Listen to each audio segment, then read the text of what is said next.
having worked through on doing that, one of the next things I did was actually looking at, we did an interesting exercise in the monetizing the web. And again, working through that tool, what that came down to was using the B2B marketing on the local, which is just UK only at this stage. I'll focus on that. Based in the UK, but I will do business across Europe, across the world if necessary. And by working through those calculations, with the really big learn here was it's all about being on page one, and that 90% of people will pick a company who is on page one. And all the other pages thereafter take up that back 10%. That was a huge number. Yeah, it is quite perverse. When you then start to sort of work that through on the two things, what would be the advertising cost if you were on that page by doing it organically that you would save?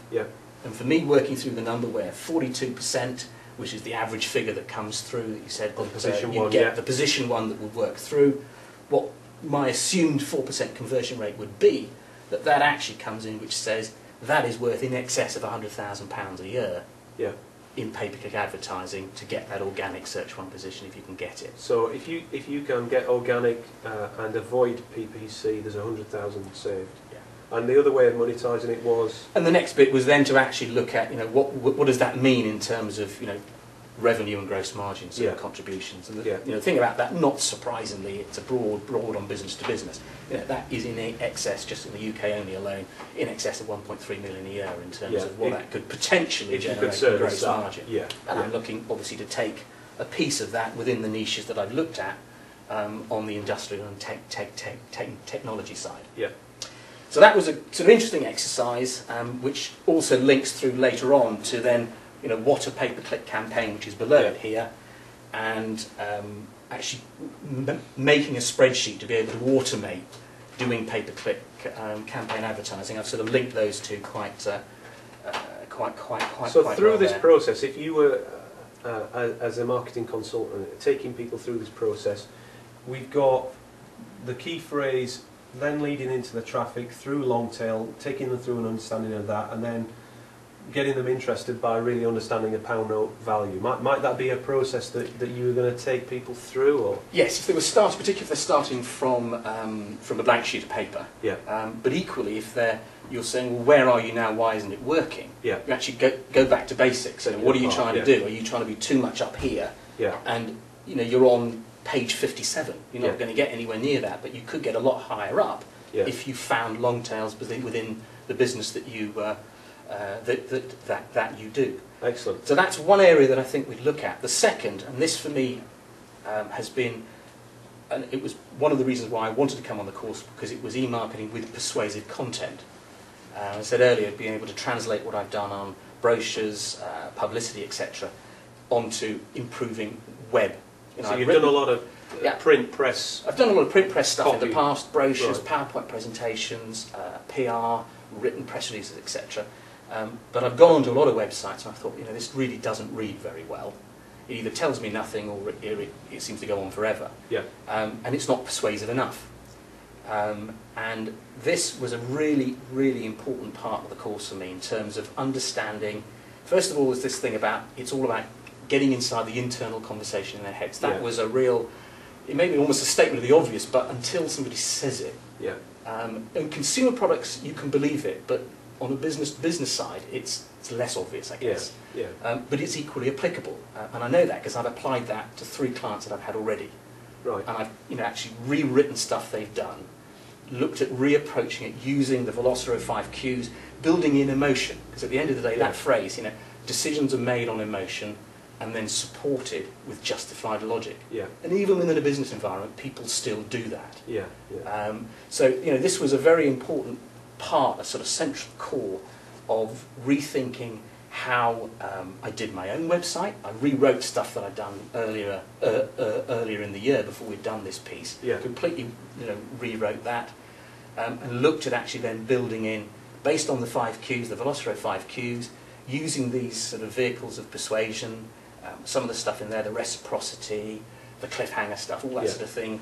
And that's practically coming into absolutely, and that's coming in there. So you actually build it up, but from a base. And I think this was the other thing, was a structure. You've got to start. You can't write it all straight off. You've actually got to get your foundation, and then you've actually just got to start building it. So kind of a formulaic thing. Exactly, very much as we did with the Whitby example. Yeah. You start with a base, and then you start to build in, Kind of layer it up. and by the end of it, you've got hybrid copy, which is the ultimate aim, Yeah. with the embedded commands, with the call to actions, all in there, but done in a way that takes them through a story, which is coming back to the internal conversation in their heads, which hopefully takes to a point by the end of that where they click on through to the next stage on your site, ending up hopefully in signing up on your in your cart, taking the right course of action, and building them up to the point where they actually make that decision.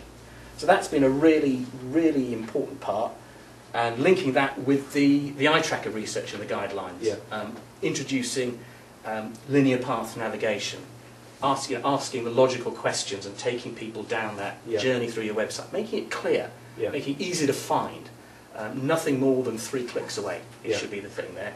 And within that, an important key element for me, which I'll show on the sort of homepage, is the funneling. Actually saying, I'm in the right place, and that's me, and that links back to the long tail.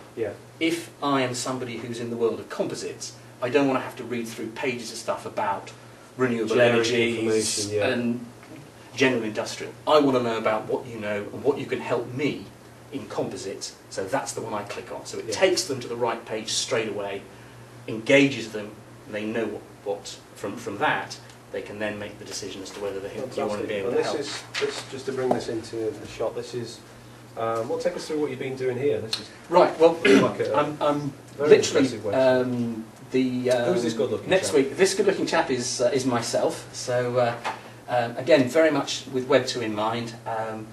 People do business with people. This is my new company. I built up a team of people with me, and I'm the founder of the company, and I'm very proud to have my own, name against it. I'm there. If you do business, you do business with me, and I control everything within that, and bring my team in, to sort of support the things that. And do we get that through the kind of the voice of the content writing? There's a lot of I rather than we. Absolutely, it's very much I've written this very much with, people who read that should say, what am I going to get out of this?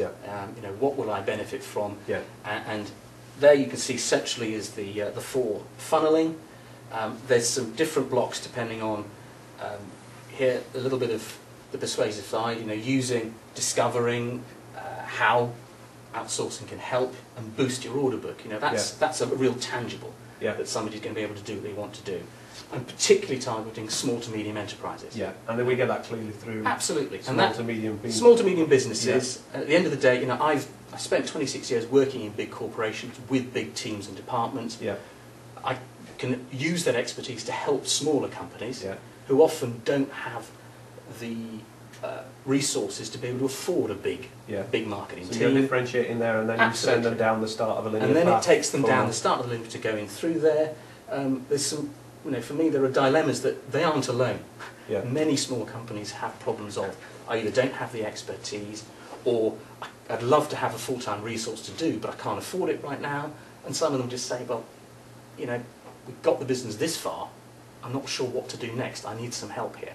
So, this is something where it's not uncommon, many companies face it, and right on the home page, so we can see it, there's a range of services we offer, which if you want to click through, you can then see. And the linear path is the services we offer, how we work together, very upfront, how we work, the costs, again, being very upfront, what's there, how we do it, the transparency on cost.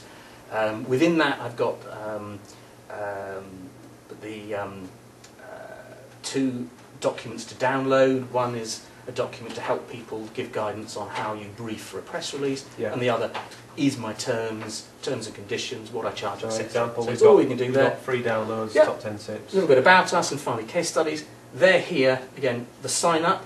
I've got top 10 tips, they're already published, they're out there. This is going to be one of what will be probably a quarterly update with information that will help companies, help small, medium-sized companies do their business better, and hopefully from those people will recognise I have expertise, and where they need it, I can help.